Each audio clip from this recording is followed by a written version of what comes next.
What's going on, people? Welcome to 137 Works, and today, 10 years ago, I uploaded my first ever YouTube video. The channel was actually started a couple of days before that, a decade ago. It was on. I opened up the channel, what is now 137 Works, on the 18th of April 2012. Now, it took me a couple of days, obviously. I think I uploaded a video, technically, before that. I think I uploaded the Forza Drifting Because Broken montage on, like, maybe the 19th or the 20th or something like that. But that was already ready to go. I had that made for my original channel, which I don't use anymore, which was just for old, like, weird, like, YouTube or, like, music bits and pieces. But the first ever kind of proper video commentary, gameplay commentary thing went up on this day, as I said, 10 years ago, on the April the 22nd, 2012. So what I thought I would do is start off the first half of the video by talking a little bit about the channel, the kind of history of it, some of the details about it, and the kind of highs and lows and all that kind of stuff from what I remember. And then the second half, I thought it might be interesting to go back and potentially watch my first ever video commentary, specifically, because I did actually rewatch. I passed a certain milestone at some point, maybe 4 or 5 years on YouTube. I watched my first ever video, which is the Forza Drifting montage. I might leave like a link in the description to that one, or a card wherever the cards go. It's backwards. Yeah, so I've already done that. I've already done a video rewatching my first ever video, but the first ever where you hear my voice, I thought that would be kind of interesting. I might have covered some of these bits and pieces in a like previous videos. I think when I did a 10-year retrospective at the end of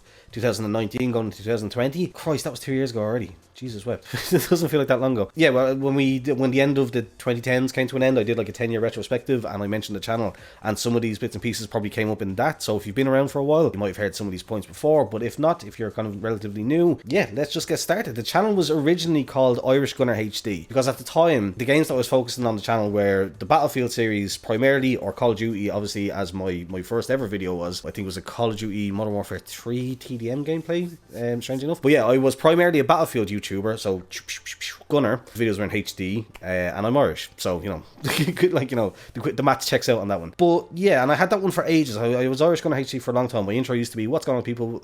What was it actually? Yeah, my intro used to be, what's going on, people? Irish Gunner HD here, you can call me Irish, and today we are blah blah blah blah blah blah. And that might, again, if you've been around since back then, that might be like a nice little deep cut throwback for you that you probably haven't heard in a while. What basically happened was that it was also my username on Reddit, and on Reddit, most of my participation was in the soccer subreddit, where I'm a Tottenham Hotspur fan. You'd army, come on you Spurs, all that kind of nonsense.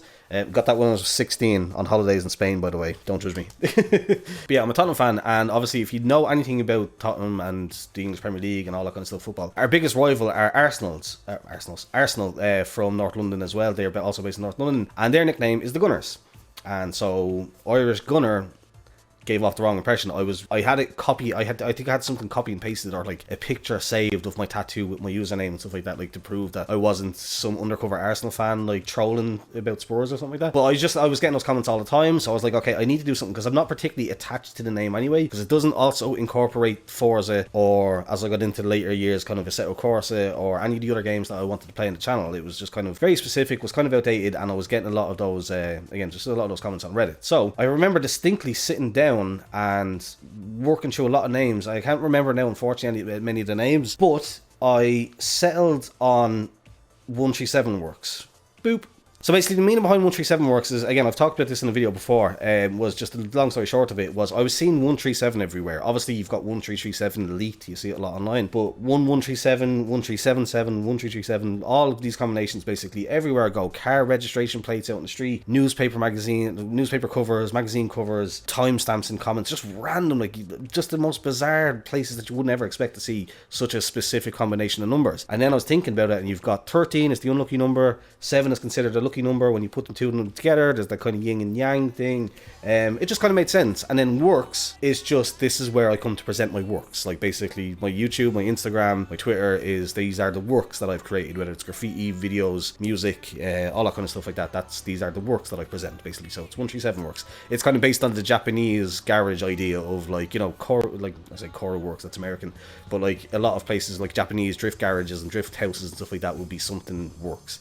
So kind of took it from that. Interesting note about this logo, I hand drew it, and I have found the original hand drawing, which I will show you now. So again, if you're not super familiar, I do graffiti. So I basically just took out a random book that I had, notepad, got a kind of round tip marker, and just did a couple of attempts. And these two were the closest that I got to what I was looking for. So if I hold it up, you'll see, where is it here? The failed attempt there, and then the final one. Oh, it's all backwards for me, sorry. Again, it's hard to see because of the lighting and stuff like that.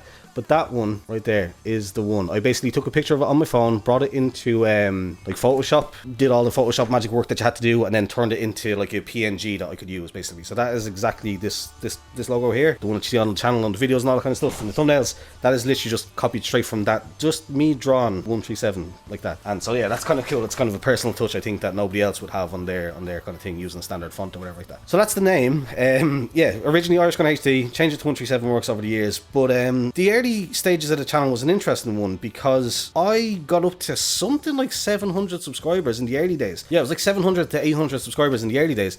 And that was a big part of it, was because I was uploading daily, and I was uploading kind of like 10-minute long gameplay videos daily. And if you're someone who's been around for a long time, you probably know that's not my MO, let's just say. I can go missing for weeks or months at a time where I don't upload anything, or through periods of time where I only upload, say, a video a week or 2 videos every month or something like that. That was a result of some like tech issues and stuff like that I'll explain in a second. Yeah, like originally for the first probably 8-9 months to a year or so, I was making videos every single day. But yeah, the problem was basically that I had some tech issues. My PC started to kind of crap to bed. I wasn't able to play games, record games. The gameplay was coming out all stuttery and choppy. Again, just PC wasn't up to, like, wasn't performing as good as it should for whatever reason for like a long period of time. I just couldn't record any gameplay. And then the biggest one that kind of sealed the deal and kind of set me back all those like 700-800 subscribers that I had was my channel got closed accidentally. So anybody remember Google Plus?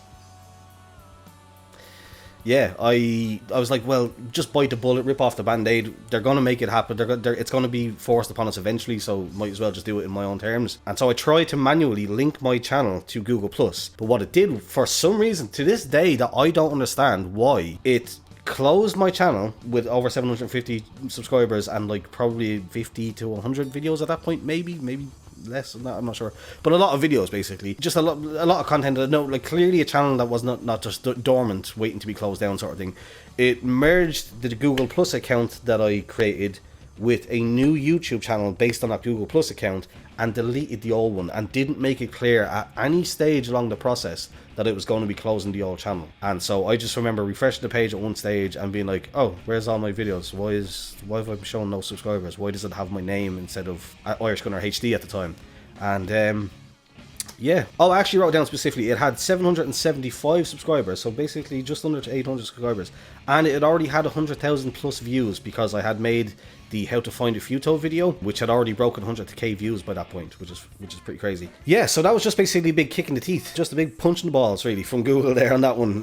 Completely just wiped out the channel, had to start it from scratch. Thanks to a gentleman called Dinesh from Google who helped me with customer support. He was able to rescue the channel and all the videos, which was great. I didn't lose any of that content because, again, like, not just for the views or everything that, but just like not having any of those early videos like the Forza montages or whatever it may be, and like some good Battlefield games that I would have recorded and had on the channel, it would have all been gone otherwise. So yeah, shout out to Dinesh. I don't know if you're still there, my dude, but appreciate you. And then just, yeah, all the combination of things, the channel being closed down, having to start again from scratch. Well, I did get at it again. I did get straight back into the swing of things, making videos as often as possible. But with the combination of that and the tech issues that I was having, the PC issues, the fact that I just couldn't record gameplay when I wanted to, it just basically resulted in me not losing interest. I still wanted to make them, but maybe motivation or the passion for it kind of died a little bit, where it was like, oh well, you know, you go, like, you do something every day for the guts of a year or whatever, and then all that work is just undone. It's just like, well, Christ, starting from the bottom pretty much. Yeah, like over time looking back on it, there was like periods of time where I just didn't have a PC for a long time, full stop, like literally weeks at a time, where not only could I not even play games or record videos, I just didn't have a PC full stop. It just wasn't working. So that was pretty awful, and yeah, just lost the motivation for that and all kind of stuff. And that was a pretty dark time for the channel. Obviously it wasn't making me like depressed or like really sad in real life or like too much, but for the channel, definitely, like, it was pretty big shame. And as a result, like, the channel has never achieved what I set out to achieve. Obviously, when you create a YouTube channel and you put a load of work into editing and recording videos, the aim is to eventually pick up and kick on and kind of get a load of subscribers and people watching your videos and leaving good feedback and comments and stuff like that. I have a very supportive, if small, community sort of thing, so don't ever receive a whole load of comments. If I get a video that blows up and gets a couple thousand views, or obviously in certain cases a couple of 100,000 views, yeah, there'll be some comments on that. And like, as far as likes, it's just like, you know, I get, like, if I make a video, it might get 50 views, 30 to 50 views, and it'll probably get 2 or 3 likes, 4 likes or something like that. Again, love every single one of them, appreciate every single one of them, but again, did I achieve, but looking back on what I set out to achieve? After this setbacks, unfortunately, no. But it left it in a good place because it means that I can make videos when and where I want, on what I want. Like, my channel is kind of like the equivalent of like variety streaming. It's probably going to be Assetto Corsa or Forza, like back like when Forza 7 was a thing, or a shooter game, or like kind of VR nowadays. Like, but it'll be something that I want to play. I didn't get pigeonholed into having to make just one kind of video like over and over again. It was kind of a sad aspect that it didn't work out as far as the success, but it gave me like the kind of the freedom to just be chill and upload videos as I want and where I want. And once every 4 months or so, I passed the payment threshold thing for Google AdSense, and they sent me like 60 or 70 euro, which is just a nice bonus every couple of months to, you know, as a little reward. I treat myself to something, a new game or a new bit of hardware or something like that towards the PC.